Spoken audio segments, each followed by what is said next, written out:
Hello everyone, आज हम करने जा रहे हैं बिजनेस इकोनॉमिक्स प्लस टू की इकोनॉमिक्स का chapter theory of demand.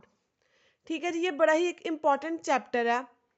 Demand, अगर हम बात करें वर्ड डिमांड की, तो डिमांड का क्या मतलब होता है कि किसी चीज़ की हमने डिमांड किया, मीन्स हमने किसी चीज़ को लेने के लिए मांग की है उसकी। ठीक है जी, इकोनॉमिक्स में डिमांड, डिज़ायर और विश, इन तीनों ही वर्ड्स में डिफरेंस होता है। ये नहीं हम कह सकते कि डिमांड है कि मतलब हमें वो चीज़ चाहिए और यही हमारा डिज़ायर है, यही हमारी विश है। डिज़ायर है, हमारी विश क्या है कि हमें एक कार चाहिए, ये हमारा डिज़ायर है, ये हमारी विश है। लेकिन ये अब डिज़ायर डिमांड कब बनेगी ये कार, जब हमारे पास इसको खरीदने के लिए पैसे भी होंगे। मान लीजिए ये जो 1 लाख की है और हम इसको खरीदना चाहते हैं, 1 मंथ के अंदर अंदर खरीदना चाहते हैं। 1 लाख रुपए की ये कार है, ये होगी हमारी डिमांड, मीन्स कि अपने डिजायर कि ये हमें कार खरीदनी है और इसको खरीदने के लिए हम विलिंग है, हमारे पास परचेजिंग पावर, परचेजिंग कैपेसिटी है कि हम इसको खरीद सकें और विद इन हमने 1 मंथ खरीद लेनी है। मीन्स अगर हम बात करें कि डिमांड क्या है, क्वांटिटी ऑफ अ प्रोडक्ट, ये एक प्रोडक्ट है। ठीक है जी, which a consumer not only desire to purchase, demand कौन करता है, कंज्यूमर, जो इसको खरीदना चाहता होता है। कहते हैं जो कंज्यूमर है वो ना सिर्फ इस प्रोडक्ट को खरीदने के लिए डिजायर रखता है, इच्छा रखता है, बल्कि उस एबल भी है उसको खरीदने के लिए, कि उसके पास वो सारे रिसोर्सेज हैं जिनके थ्रू वो एक कार खरीद सकता है, उसके पास फंड्स हैं। प्लस वो रेडी भी है कि जितना उसको एट अ टाइम प्राइस दे रहे हैं वो, अगर मान लीजिए 1 मंथ के बाद आफ्टर 1 मंथ उसको ये प्राइस मिल रहा है 1 लाख वाला, 1,10,000, और वो इतने प्राइस पे इसको खरीदने के लिए रेडी है, तो हम कहेंगे कि वो डिमांड है। So demand is defined as the quantity of a product with which a consumer is not only desiring to purchase it but also is able to purchase it, means उसके पास funds, या अगर हम बात करें resources तो वो भी हैं और वो उसको खरीदना चाहता है। ठीक है जी, at given point of time at given price, after 1 month इतने प्राइस पे वो कार खरीदने की इच्छा रखता है और उसके पास रिसोर्सेज भी हैं। यहाँ पे भी हम 1,10,000 कर लेते हैं कि वो खरीदना चाहता है। ठीक है जी, ये था डिमांड का कॉन्सेप्ट जो हमने जहाँ पे थ्योरी ऑफ डिमांड करनी है। और हमने डिमांड की डेफिनेशन में पढ़ा कि at a given price, price को लेके सो एक लॉ होता है, लॉ ऑफ डिमांड, उसमें भी हमने क्या देखना है कि प्राइस के चेंज होने से हमारी डिमांड पे क्या इफेक्ट आएगा। ठीक है, लॉ ऑफ डिमांड कर रहे हैं, एक साइड पे हमने लिख लेना है प्राइस और दूसरे साइड पे हमने लिख लेना है डिमांड को। लॉ ऑफ डिमांड क्या कहता है कि प्राइस में अगर चेंज किया हमने तो उसका इफेक्ट जो है वो डिमांड पे क्या पड़ेगा, क्या इफेक्ट आएगा। इट स्टेट्स कि अगर बाकी सभी चीजें अगर हम डिमांड कर रहे हैं, मान लीजिए किसी भी प्रोडक्ट की हम कार की डिमांड कर रहे हैं, सो हमने इसमें यहाँ पे प्राइस देखना है कि प्राइस कितना है। अगर तो प्राइस हमारा है 1 लाख, सीधा 1 लाख लिख लेते हैं हम, 1 लाख अगर हमारा प्राइस, तो हमारी डिमांड कितनी होगी। अगर हमारा प्राइस 2 लाख होता है तो हमारी डिमांड कितनी होगी। बाकी ये नहीं हमने देखना कि कार का कौन सा मॉडल है, वो अपग्रेडेड मॉडल आया है या नहीं आया। ठीक है जी, वो कौन सी कार एक्स्ट्रा सर्विसेज जो है वो प्रोवाइड कर रही है, कि खरीदने के बाद आप कितनी सर्विसेज हमसे फ्री ले रहे हो, ये सभी चीज़ों को हमने नहीं देखना। इनको हमने के मीन्स कांस्टेंट रहने देना है, हमने सिर्फ देखना है प्राइस और डिमांड को। सो लॉ ऑफ डिमांड कहता है कि अदर थिंग्स बीइंग इक्वल और कांस्टेंट, ठीक है जी, वो कांस्टेंट रख देनी है हमने। प्राइस में जो चेंज आएगा उसके अकॉर्डिंग हमारी डिमांड कैसे चेंज होगी, ये हमने देखना है। मान लीजिए हम सिंपल ले लेते हैं, रुपीस में होगा प्राइस और ये क्वांटिटी एज ए यूनिट्स, कोई नहीं हमने केजी नहीं लिया, सीधा लिख दिया यूनिट्स। जब हमारा प्राइस 5 4 3 2 1, सिंपल ले रहे हैं हम प्राइस 5 4 3 2 एंड 1। जब हमारा प्राइस 5 है तो हम ज़्यादा प्राइस हमारा, हम डिमांड उस चीज़ की कम करेंगे। जब हमारा प्राइस कम हुआ हमारी डिमांड बढ़ गई। जब और कम हो रहा है हमारा प्राइस, हमारी डिमांड और बढ़ रही है। और कम हो गया प्राइस, हमारी डिमांड और बढ़ गई। सबसे कम हो गया प्राइस, हमारी डिमांड सबसे ज़्यादा हो गई। ठीक है, अगर हम इसमें एग्जाम्पल ले लें इसको अनियन की, जब हमारा अनियन का प्राइस था 5 तो हम 1 kg लेते थे और अपनी सब्जियों में भी कम डालते थे। जब हमारे ऑनियन का प्राइस हो गया 4, हमने उसको ज़्यादा लेना शुरू कर दिया 2 kg। जब वो 3 हो गया तो हमने भी डिमांड अपनी 3 कर दी कि ठीक है ये नॉर्मल रेट पे है। जब हमारा प्राइस बहुत ज़्यादा कम हो गया 2 हो गया तो हमने डिमांड बहुत कर दी 4 kg की कर दी। जब हमारा प्राइस 1 हो गया तो हमने डिमांड 5 कर दी। मीन्स अगर प्राइस आपका बढ़ेगा, सॉरी यहाँ पे डिक्रीज है, हमने डिक्रीज लिख लेते हैं। अगर प्राइस डिक्रीज होगा तो डिमांड क्या होगी? इंक्रीज। इंक्रीज ही होगी ना, जहाँ पे प्राइस क्या हो रहा है? डिक्रीज, और डिमांड क्या हो रही है? इंक्रीज। एक हो सकता है आपकी बुक में ऐसे भी गिवन हो कि प्राइस हमारा जा रहा है 1 2 3 4 5 की प्राइस हमारा इंक्रीज हो रहा है और डिमांड आ रही है 5 4 3 2 एंड 1 की ये डिक्रीज हो रही है। दोनों सेम है। यही शो करना है कि जो प्राइस और डिमांड है इसमें इनवर्स रिलेशनशिप होता है। अगर एक चीज बढ़ेगी तो दूसरी कम होगी, अगर एक चीज कम हो रही है तो दूसरी बढ़ेगी। आपकी मर्जी, आपने ये वाला लेना है या ये वाला लेना है। प्राइस को या तो आप बढ़ा दो या कम कर दो, ये आपकी मर्जी है। डिमांड इसके ऑपोजिट ही जाएगी। ये हमने लिया एक बंदे का, एक इंडिविजुअल है, ये उसका है डेटा है कि उसके लॉ ऑफ डिमांड पे क्या इफेक्ट हुआ कि अगर प्राइस बढ़ रहा है तो वो इतनी डिमांड कर रहा है, अगर प्राइस ठीक है जी कम हो रहा है तो वो इतनी डिमांड कर रहा है। ये हो गया हमारा। अगर हम टेबल्स या स्केड्यूल्स की बात करें कि इंडिविजुअल लेवल पे, माइक्रो लेवल पे, ये हो गया। ठीक है, नेक्स्ट हम कर रहे हैं अब मैक्रो पे। ये हमारा मार्केट। अगर हम मार्केट डिमांड शेड्यूल की बात करें, means market means macro level पे जब एक से ज़्यादा इंडिविजुअल थे, ए भी है और बी, मींस हमने मार्केट की डिमांड देखनी है। अभी पूरी की पूरी मार्केट पे क्या इफेक्ट पड़ेगा प्राइस और डिमांड का। मान लीजिए जो हमारा प्राइस है वो जो इंक्रीज हो रहा है 1 2 3 एंड 4। ए की डिमांड कैसे होगी? ऑपोजिट। मींस जब प्राइस सबसे कम होगा तो वो डिमांड सबसे ज़्यादा करेगा, और जब सबसे ज्यादा प्राइस है तो वो डिमांड सबसे कम करेगा। यही अगर हम बी की डिमांड देखें तो वो आएगी, जब सबसे कम प्राइस है तो वो होगी सबसे ज्यादा 5 4 3 एंड 2। ये भी हमने 4 3 2 1 इसलिए नहीं ली क्योंकि ये दोनों फिर सेम हो जानी थी। हमने शो करना है कि बेशक प्राइस के अगर हम बढ़ा रहे हैं उससे डिमांड तो जो है वो हमारी डिक्रीज होगी, लेकिन अलग अलग लोगों में अलग अलग इफेक्ट पड़ेगा। हो सकता है इसकी जो है सैलरी वो थोड़ी अच्छी हो या इसकी थोड़ी नहीं अच्छी हो। सो इस अकॉर्डिंगली हमने इसको ऐसे सेम नहीं लिया। और अगर डिमांड इतनी है तो ये आ गई इंडिविजुअल डिमांड।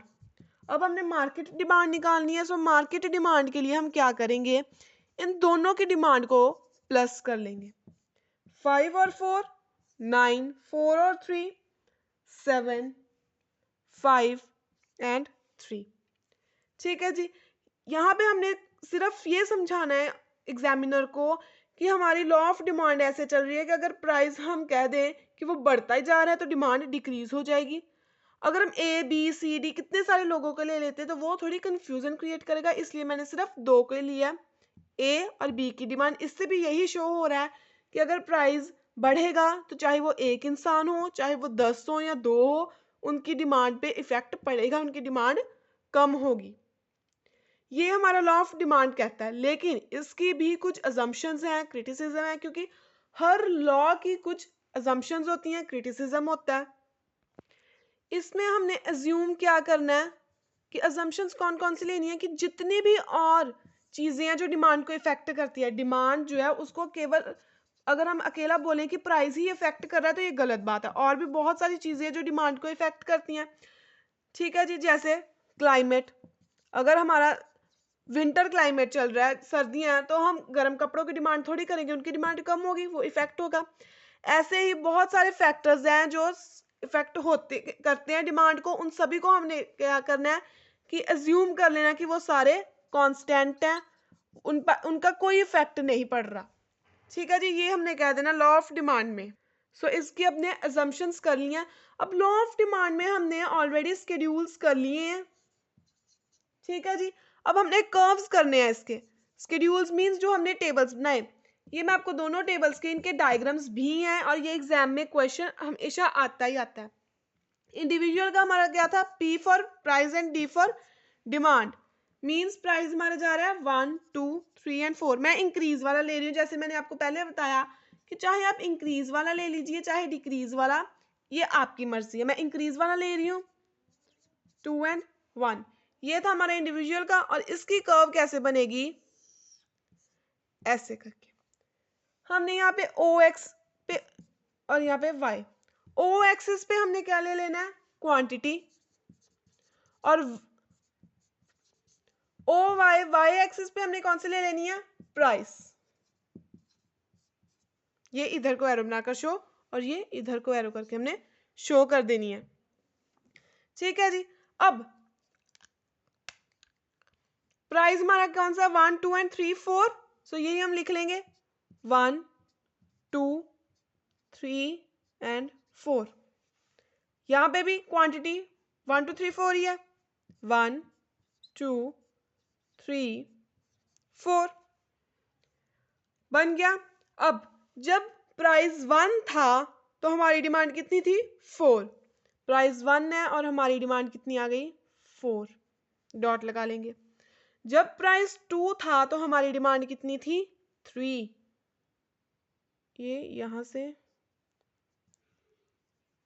अगर आप ऐसे करके भी डॉट्स लगा रहे हो तो ये आपके गलत नहीं होंगे, क्योंकि आप लाइंस अपनी सही कर रहे हो, लेकिन ये आपको पेंसिल से ही करना है, ऐसे डॉटेड लाइंस। जब आपकी प्राइस 3 था तो डिमांड हुई हमारी 2। प्राइस है 3 और डिमांड है 2। जब प्राइस 4 था डिमांड होगी 1। डिमांड 1 है और प्राइस हमारा 4। तो अब हम इनको ज्वाइन कर देंगे। ये मेरी व्हाइट बोर्ड पे, अगर आप कॉपी के पूरे मेजरमेंट्स लेकर करोगे तो ये आपकी पूरी स्लोप ऐसे ही आएगी। ये हम कह देंगे डी डी। ठीक है जी। ये है हमारी डिमांड कर्व। ये कौन सी कर्व बनाई हमने, डिमांड कर्व। ये डिमांड कर्व जो है वो डाउनवर्ड है, इनवर्स रिलेशन शो कर रही है, डाउनवर्ड बनी है। अगर कोई भी आप बना रहे हो कर्व और वो ऐसी बन रही है ना, इट मींस ये अपवर्ड है, कि ये जो दो आपने यहाँ पे क्वांटिटीज ली इनमें पॉजिटिव रिलेशनशिप है। अगर कोई भी कर्व है जो आपकी ऐसे बन रही है, मींस वो डाउनवर्ड है, कि जो आपने यहाँ पे दो क्वांटिटीज ली हैं उनमें इनवर्स रिलेशनशिप है, अगर एक बढ़ रही है तो दूसरी कम होगी। लेकिन यहाँ पे अपवर्ड में क्या है, एक बढ़ रही है तो दूसरी भी बढ़ेगी। ठीक है जी। ये था हमारा लॉ ऑफ डिमांड का कर्व, जो बहुत ही इंपॉर्टेंट है अगर आपको लॉ ऑफ डिमांड का क्वेश्चन आ रहा है तो। ये क्वांटिटी थी, ये था इंडिविजुअल के केस में। अब हम कर लेते हैं मार्केट के केस में। उसमें हम क्या करेंगे, हमने पहले ही टेबल किया हुआ है, ए की डिमांड, बी की डिमांड और मार्केट्स डिमांड, यही लिखा हुआ हमने। ठीक है जी। सो ए की डिमांड प्राइस क्या हमारा, वही इंक्रीज हो रहा है 1 2 3 एंड 4, 4 3 2 1 5 4 3 2, और टोटल मार्केट की हमारी आई थी 9 7 5 3। ये था हमारा टेबल, और इसके रिलेटेड अब हम पहले ए का कर्व बनाएंगे, फिर बी का, और फिर टोटल पूरी मार्केट का शो करेंगे। ठीक है, ये था हमारा। अब हम कर्व बना लेंगे, वैसे ही हमने कर्व्स बनाने हैं, ओ वाई ओ एक्स। यहाँ पे हमने ले लेना है प्राइस और यहाँ पे हमने ले लेनी है क्वांटिटी। नीचे लिख देना है कि ये ए की डिमांड कर्व है। ठीक है जी। और दूसरा भी हमने बनाना है, वो भी इसके सामने हम बना लेते हैं, वाई ओ एक्स, यहाँ पे क्वांटिटी और यहाँ पे प्राइस जाएगा हमारा, और ये है बीज डिमांड कर्व। ठीक है, और नीचे हम बना लेते हैं मार्केट कर्व। यहाँ पे भी प्राइस वाई ओ एक्स और क्वांटिटी यहाँ पे। सो प्राइस हमारा 1 2 3 4 है ना तीनों केसेस में। सो हम पहले प्राइस लिख लेते हैं 1 2 3 एंड 4, 4 3 2 एंड 1, 4 3, 2 एंड 1, ये लिख लिया हमने। अब ए की डिमांड जब प्राइस 1 है तो डिमांड कितनी है, तो ये हम पहले क्वांटिटी लिख ले नीचे, 3, 4 एंड 5। यहाँ पे भी ऐसे ही थोड़ा गैप रख लेते हैं, 1, 2, 3, 4 और 5। और नीचे जो है वो यहाँ पे हम सेम लिख लेंगे। ये हम पहले ये देखिए, पहले आप ये बाद में देखिए वरना आप कंफ्यूज हो जाएंगे। प्राइस जब हमारा 1 है तो ए की डिमांड कितनी हो रही है, 4। प्राइस कितना है, 1, और डिमांड कितनी है हमारी, 4, सबसे ज्यादा। जब प्राइस 2 हो गया तो डिमांड कितनी होगी, 3। जब प्राइस 3 हो गया तो डिमांड कितनी होगी, 2। और जब प्राइस 4 है तो डिमांड होगी 1। मींस ये ए की आ गई, और ये भी क्या है, डी कर्व डाउनवर्ड है। वैसे ही हमने अब बी की डिमांड देखनी है कि जब प्राइस 1 है और बी की डिमांड कितनी है, 5। प्राइस 1 है और डिमांड 5। जब प्राइस 2 हो रहा है तो डिमांड कितनी हो रही है, 4। जब प्राइस 3 हो रहा है तो डिमांड 3 रह रही है। जब प्राइस 4 हो रहा है तो डिमांड 2 हो रही है। मीन्स डिमांड सबसे कम होगी। और ये हमारा बन गया डिमांड कर्व बी के लिए। सिमिलर वे में अब हमने मार्केट डिमांड कर्व बनाना है। इसमें जो है वो हमने यहाँ पे जो क्वांटिटी है वो 2, 4, 6, 8 और 10 लेनी है, क्योंकि यहाँ पे हमें 9 तक जाना है। और अगर हम लंबा कर लें ऐसे वाला 1, 2, 3 तो वो जो है वो कंफ्यूजिंग होगा। सो हमने सिंपल ले लिया 2, 2 का गैप। जब हमारा प्राइस 1 था तो हमारी डिमांड कितनी थी, 9। सो प्राइस 1 है और डिमांड कितनी होनी है, 9। मीन्स 8 के यहाँ पे मिड में, यहाँ पे एक डॉट। जब हमारा प्राइस 2 था तो डिमांड कितनी हुई, मार्केट डिमांड 7। सो प्राइस 2 है और डिमांड यहाँ पे, यहाँ से। जब हमारी प्राइस 3 है तो हमारी मार्केट डिमांड होगी 5। मीन्स प्राइस बढ़ रहा है और डिमांड जो है वो कम हो रही है, ये ऐसे आएगा। जब हमारा मार्केट प्राइस 4 है तो मार्केट डिमांड कितनी होगी, 3।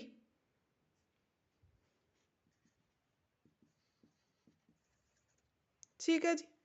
और जब हम इनको ज्वाइन करेंगे तो ये बन जाएगी downward slope D, D curve means market demands curve. ये आ गई हमारी डाउनवर्ड स्लोप। सो इंडिविजुअल ने डिमांड की तो भी अगर प्राइस बढ़ेगा तो डिमांड कम ही की है उसने, ए चाहे वो ए हो या बी हो। और जब हम पूरी मार्केट का देखें तो भी अगर प्राइस बढ़ाओगे तो मार्केट की होल डिमांड भी डिक्रीज ही होगी। मींस जो प्राइस है उसका इनवर्स रिलेशनशिप यहाँ पे शो किया है। प्राइस बढ़ाओगे तो डिमांड कम, प्राइस कम करोगे तो डिमांड ज्यादा। ये जो है रिलेशनशिप लॉ ऑफ डिमांड में हमने शो किया। अब हमने जो है वो लॉ ऑफ डिमांड का कर्व बना लिया कि वो कैसा है, ऐसे डाउनवर्ड, डाउनवर्ड आई है ना स्लोप। मींस इनका इनवर्स रिलेशनशिप है डिमांड का प्राइस के साथ, कि अगर आप प्राइस जो है वो बढ़ाओगे तो डिमांड कम होगी, अगर आप जो है डिमांड को प्राइस को कम करोगे तो डिमांड ज्यादा होगी। यही था। अब इसके कुछ एक्सेप्शंस भी हैं कि हर केस में ये लॉ जो है सेटिस्फाई नहीं करता।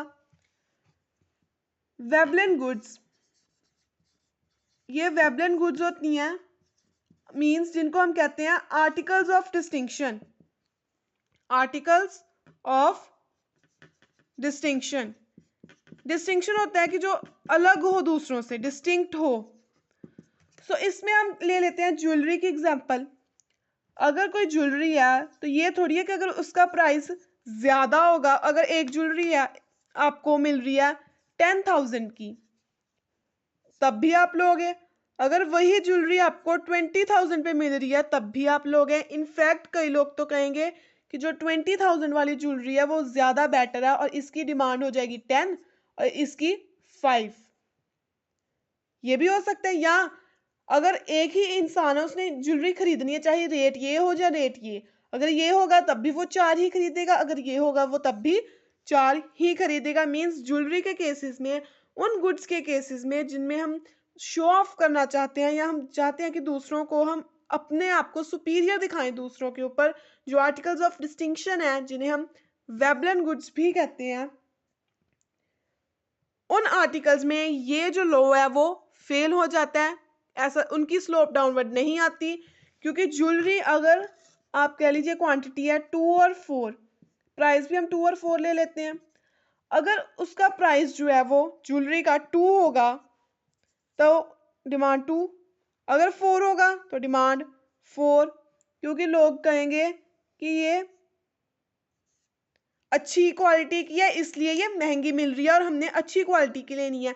सो वेबलन गुड्स में लॉ ऑफ डिमांड जो है वो एक्सेप्शनल इस केसेस में है, क्योंकि वेबलन गुड्स में लोग क्या करते हैं, उन चीज़ों को खरीदते हैं जो ज़्यादा शो ऑफ वाली हो, जितनी चीज़ महंगी होगी वो उतनी ही खरीदेंगे। नेक्स्ट एक था वेबलन गुड्स। सेकंड हमारे पास आ जाता है इग्नोरेंस, कि जिसमें हम कहते हैं कि हमने इग्नोर कर दिया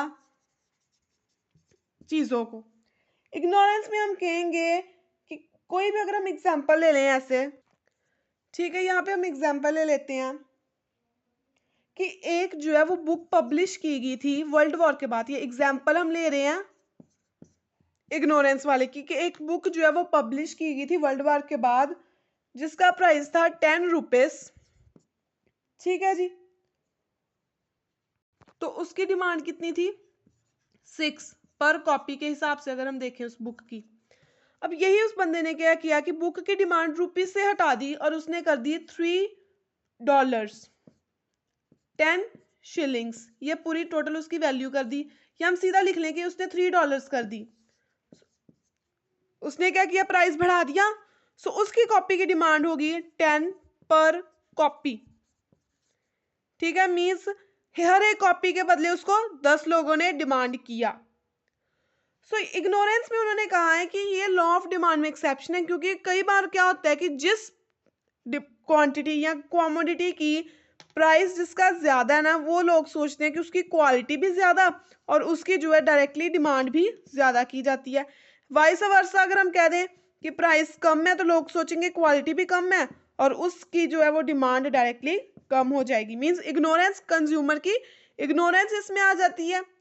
नेक्स्ट एक्सेप्शन आती है हमारे पास गिवन गुड्स की, ठीक है। गिवन गुड्स क्या होते हैं, ये इंफीरियर गुड्स को जो है हम कहते हैं कि जितने इंफीरियर गुड्स होंगे ना, ये ज़रूरी नहीं है कि उन सभी की डिमांड ज़्यादा ही हो। इंफीरियर गुड्स की डिमांड कई बार कम भी हो जाती है। अब कोई प्रोडक्ट है, हमें इसमें भी एग्जांपल्स के थ्रू समझेंगे इसको भी। फॉर एग्जांपल देसी घी है एक और एक है डालडा, ठीक है। जब डालडा का प्राइस था 50, ये एग्जाम्पल है, ठीक है, प्राइस था 50, इसकी डिमांड थी 10। अब डालडा ने क्या किया, अपना प्राइस कम करके 30 कर दिया, तो इसकी डिमांड में फॉल आया, वो 7 होगी। रीजन क्या था कि जो लोगों की रियल इनकम थी वो इंक्रीज होगी, और अब रियल इनकम इंक्रीज होने का मतलब है कि उनके पास ज्यादा पैसा आया और अब वो सुपीरियर चीज खाएंगे, देसी घी, जो बेशक 40 का, जो अब डालडा के कंपैरेटिवली महंगा है, लेकिन फिर भी इसकी डिमांड जो है वो 10 होगी, क्योंकि इंफीरियर गुड्स को उन्होंने कहा है कि ये लॉ ऑफ डिमांड है, वो कई बार गुड्स को इंफीरियर कर देता है कि उन्होंने प्राइस कम कर दिया, हमारी रियल इनकम इंक्रीज हो गई है, और जब हमारी इनकम इंक्रीज तो हम चाहते हैं कि हम अच्छा क्वालिटी का खाना खाएं, हम इंफीरियर चीज़ों को ना यूज़ करें। सो ये था हमारा गिवन गुड्स की एग्जाम्पल, जिसमें उन्होंने इंफीरियर गुड्स की बात की कि जब लोगों की इनकम बढ़ इंक्रीज हो जाती है तो वो इंफीरियर गुड्स नहीं लेते, वो सुपीरियर गुड्स ले लेते हैं। नेक्स्ट आ गया राइज और fall in price in future. Future के प्राइस में अगर कोई भी जब वो चेंज आ रहा है तो भी हम देख लेते हैं। इसमें हम एग्जांपल ले सकते हैं कि अगर अब प्रेजेंट में, ये प्रेजेंट है और फ्यूचर, अनियन की एग्जांपल लें, अगर हमें लग रहा है कि प्रेजेंट में उसका रेट जो है वो है 40 पर केजी के हिसाब से, और फ्यूचर में उसका रेट जो है वो 30 या 20 होने वाला है 1 केजी के हिसाब से, तो क्या अब हम प्रेजेंट में खरीदेंगे? हम इसकी डिमांड जो है वो प्रेजेंट में 10 से 2 कर देंगे, ठीक है जी। लेकिन ये तो हो गया कि प्राइस फ्यूचर में कम होगा, और हमने तब इसकी डिमांड जो है वो इंक्रीज कर देनी है, 10 से हो सकता है 15 हो जाए। जब हमें लग रहा है कि प्रेजेंट में उसका प्राइस है 41 केजी और फ्यूचर में उसका प्राइस होने वाला है 60 या 50 या 45 भी 1 केजी के हिसाब से, तो हम क्या करेंगे, यहाँ पे 10 से अपनी डिमांड 15 कर लेंगे, बढ़ा देंगे, क्योंकि एटलीस्ट फ्यूचर के कंपैरेटिव हमें अब तो वो चीज जो है वो सस्ती मिल रही है, ठीक है जी। 1 केजी कर देंगे, क्योंकि यहाँ पे हमने देखा कि प्रेजेंट में हमारा कितना था 40, जो हमें महंगा लग रहा था, और फ्यूचर में हमने देखा कि यार ये 30 हो सकता है, 20 हो सकता है, सो हमने यहाँ पे डिमांड कम कर दी, भी जब जो है वो चीज सस्ती होगी, अनियन सस्ता होगा, हम तब खरीदेंगे। लेकिन इस केस में क्या था कि हमें लग रहा है कि फ्यूचर में जो प्राइस है वो बढ़ जाएगा, हमें ये 40 बड़ा महंगा लग रहा था प्राइस, लेकिन जब हमने देखा कि फ्यूचर में जो है प्राइस और महंगा हो रहा है, चाहे वो 5 रुपये 10 रुपये या 20 रुपये महंगा हो रहा है, लेकिन वो महंगा हो रहा है, सो ये वाले महंगे प्राइस पे भी हम जो है वो चीज़ को ज़्यादा खरीदेंगे, क्योंकि हमें पता है अगर इस वाले महंगे प्राइस पे हमने इस चीज़ को नहीं खरीदा तो फ्यूचर में हमें इससे भी ज़्यादा पैसे पे करके वो चीज़ खरीदनी पड़ेगी, ठीक है। सो ये थी हमारी 4 एग्जाम्पल्स के जिनको हमने थ्रू समझा। ये हमारी एक्सेप्शंस है कि किन किन केसेस में लॉ ऑफ डिमांड जो है वो नहीं लगता। वेबलेन गुड्स में, जहाँ पे हमने ज्वेलरी की एग्जांपल ली। इग्नोरेंस में, जहाँ पे हमने कहा कि अगर प्राइस कम होगा तो लोग सोचेंगे उसकी क्वालिटी कम है। गिफन गुड्स में कि अगर आपके पास इनकम आपकी बढ़ गई है, किसी की प्रमोशन होगी, उसकी इनकम बढ़ेगी, तो वो सस्ती चीज़ थोड़ी खाएगा, वो कहेगा कि मैं और महंगी चीज़ खाऊं अच्छी क्वालिटी की। जब हमें फ्यूचर के प्राइसेस में लग रहा है कि राइज एंड फॉल होगा, हमने एक्सेप्ट की, एक्सेप्शन है ये हमने एक्सेप्शन ली है कि हो सकता है, प्रिडिक्शन ली है, कोई श्योरिटी नहीं है, फिर भी जो है वो हम लॉ ऑफ डिमांड को नहीं फॉलो करेंगे कि अगर अब भी प्राइस महंगा ही है लेकिन डिमांड फिर भी इंक्रीज कर दी है, ठीक है जी।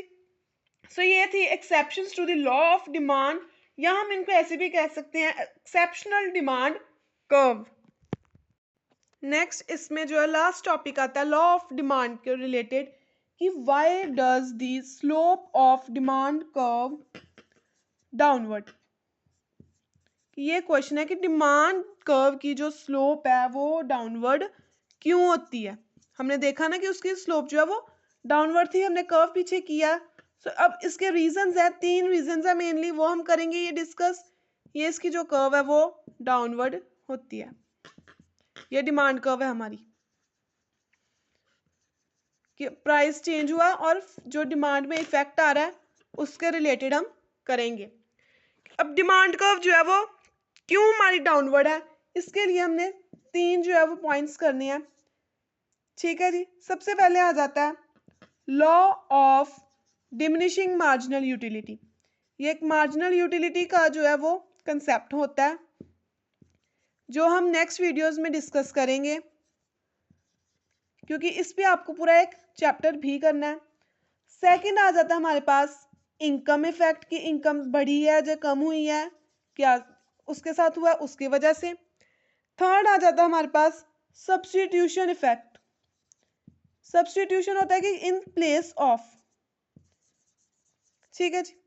सो सबसे पहले हम कर रहे हैं law of marginal utility, diminishing marginal utility. Utility means use. So जैसे जैसे हम किसी भी कॉमोडिटी को यूज करते जाते हैं, उसको पाने की जो हमारी इच्छा है वो कम होती जाती है इस लॉ के अकॉर्डिंग। सबसे इजी एग्जांपल है, अगर हम चपाती की बात करें, अगर कोई बंदा है उसको भूख लगी है तो वो 2 चपातीस खा रहा है, भूख लगी है तो वो 3 या 4 चपातीस खाएगा। जब उसने फर्स्ट चपाती खाई तो उसकी बहुत टेस्ट लगी जो सब्जी थी, क्योंकि उसे भूख लगी थी। जब उसने सेकंड चपाती खाई तब भी उसको टेस्ट लगी, इतनी ज्यादा नहीं जितनी फर्स्ट चपाती पे लगी थी। लेकिन जब उसने थर्ड चपाती खाई, जब फोर्थ चपाती खाई, तो उसको जो वो सब्जी थी इतनी टेस्ट नहीं लगी और उसने बस कर दी। क्यों? क्योंकि उसकी जो इच्छा थी वो पहली चपाती और दूसरी चपाती ने पूरी कर दी और अब वो और नहीं चाहता कि वो खाए। वैसे ही डाउनवर्ड डिमांड कर्व स्लोप के साथ हम इसको रिलेट करेंगे कि law of diminishing marginal utility, जैसे एक कंज्यूमर जो है जितना परचेज करता जाएगा उसकी जो है वो चीज को लेने की जरूरत या इच्छा कम होती जाएगी। सो एक पॉइंट आएगा जब वो बंद कर देगा खरीदना। लेकिन अगर उस चीज का प्राइस हम कम कर दें तो वो उसकी डिमांड ज्यादा करेगा, चाहे उसकी इच्छा पूरी हो गई तो भी। सो इसीलिए हम कह सकते हैं कि मार्जिनल यूटिलिटी जो है, डिमिनिशिंग मार्जिनल यूटिलिटी लॉ जो है वो उसकी वजह से भी डिमांड कर्व डाउनवर्ड जाता है। ठीक है, नेक्स्ट आ गया इनकम इफेक्ट। इनकम इफेक्ट में होता क्या है कि हम इसको एक एग्जांपल से समझ लेते हैं। ये हमने इनकम इफेक्ट की जो अब एग्जांपल कर रहे हैं। मान लीजिए हमारी इनकम है 15 रुपीज पर डे की। पर डे की हमारी कितनी है? 15 रुपीज। और हमें एप्पल्स खरीदने हैं जिनका प्राइस कितना है? 1 kg के हिसाब से। ठीक है, अब सपोज कीजिए कि अब हम जो है वो एप्पल्स जो है वो 5 रुपीज में है, 1 kg के हिसाब से हमें मिल रहे हैं, यही मिल रहे हैं ना। अब 15 जो है रुपीज हमारी इनकम है पर डे की। सो 15 रुपीज में हम कितने केजीज एप्पल खरीद सकते हैं? 3 kg एप्पल्स खरीद सकते हैं 15 kg में, 15 रुपीज में, क्योंकि 5 रुपए का एक और 15 के कितने होंगे? 3 kg। 3 kg एप्पल्स हम खरीद सकते हैं 15 में अगर हमारी इनकम इतनी है तो। नेक्स्ट अगर हम बात करें कि अगर ये प्राइस जो है वो 5 से 3 हो जाए, ये जो प्राइस है 5 रुपए से कम करके हम कर दें ₹3 के हमें मिल रहे हैं 1 kg पे, तो इसका इफेक्ट क्या होगा? उससे क्या होगा? 3 kg एप्पल्स खरीदने हैं, यहाँ पे आगे 15 के, और ये अगर 15 के आए 3 kg, जब 3 kg हम ने लेने हैं 3 रुपए के हिसाब से तो ये आएंगे 9। देखिए 15 रुपए में अगर हम खरीद रहे थे 3 kg, क्योंकि 1 kg जो था वो था 5 का, अब हम 9 में खरीदेंगे 3 kg, क्योंकि जो 1 kg है वो है 3 का। सो इसमें हमारी पूरी की पूरी इनकम यूटिलाइज, लेकिन जो 9 है इसमें हमारे पास 6 रुपीज बच जाते हैं हमारी इनकम के, और हम और ज्यादा खरीद सकते हैं एप्पल। 6 kg बच जाते हैं, मीन्स हम 2 kg जो एप्पल्स है वो ज्यादा और खरीद सकते हैं। दस इससे हमने कहा कि जब हमारा प्राइस जो है वो कम हो गया तो जो हमारी रियल इनकम है वो बढ़ गई, मीन्स कि हमारे पास पैसा बच गया। नेक्स्ट आ जाता है सब्स्टिट्यूशन इफेक्ट। इसमें हम कह देंगे कि अगर मान लीजिए आपने जो कॉफी है उसका प्राइस बढ़ा दिया तो ऑब्वियस लोग टी की डिमांड ज्यादा करेंगे। आपने कुछ नहीं किया, लेकिन दूसरे बंदे ने अपना जो है वो प्राइस कम या बढ़ाया, उसका इफेक्ट आप पे पड़ा। ये था सब्स्टिट्यूशन इफेक्ट। ऐसे ही हम जो है वो कोको कोला और पेप्सी की एग्जांपल भी ले सकते हैं कि जब पेप्सी का प्राइस था 10 तो लोग इसको कितने डिमांड कर रहे थे? 4 लोग। और कोक का प्राइस कितना था? 10, लेकिन डिमांड इसको कर रहे थे 3 लोग। अब पेप्सी ने क्या किया? अपना डिमांड, अपनी जो प्राइस है वो 10 से 15 कर दिया, इसकी डिमांड होगी 2। इसने कुछ नहीं किया, लेकिन जो 2 लोग यहाँ से कम हुए वो यहाँ चले गए, इसकी 5 पे होगी, 10 रुपए के हिसाब से इसकी डिमांड बढ़ गई। इट मीन्स कि जैसे ही आप अपना प्राइस बढ़ा रहे हो या कम कर रहे हो, दूसरी जो आपकी सब्स्टिट्यूशन है, सब्स्टिट्यूट है जो आपका, उसको इफेक्ट होगा, उसके लिए तो प्रॉफिट होगा या तो नेगेटिव होगा। Means it is the effect that a change in relative price of a substitute good has on the quantity demanded. Means इसकी पेप्सी की जगह अगर लोग कोक पी ले तो उनको कोई फर्क नहीं पड़ेगा, ये इस केस में सब्स्टिट्यूशन इफेक्ट लगेगा। ठीक है जी, ये थी आज की हमारी टॉपिक की वीडियो लॉ ऑफ डिमांड, जिसमें हमने किया assumptions, कर्व्स, schedules, exceptions और why does the demand curve slope is downward। इस चैप्टर में अब हमारे पास रह गए डिटर्मिनेंट्स और टाइप्स ऑफ डिमांड, जो आपको नेक्स्ट वीडियो में मिल जाएंगे। आई होप आपको आज का ये टॉपिक जो है वो अच्छे से समझ आया हो। चैनल को लाइक, शेयर और सब्सक्राइब ज़रूर करना और न्यू वीडियोस के लिए आप अपडेट यहाँ से ले सकते हो। Thank you.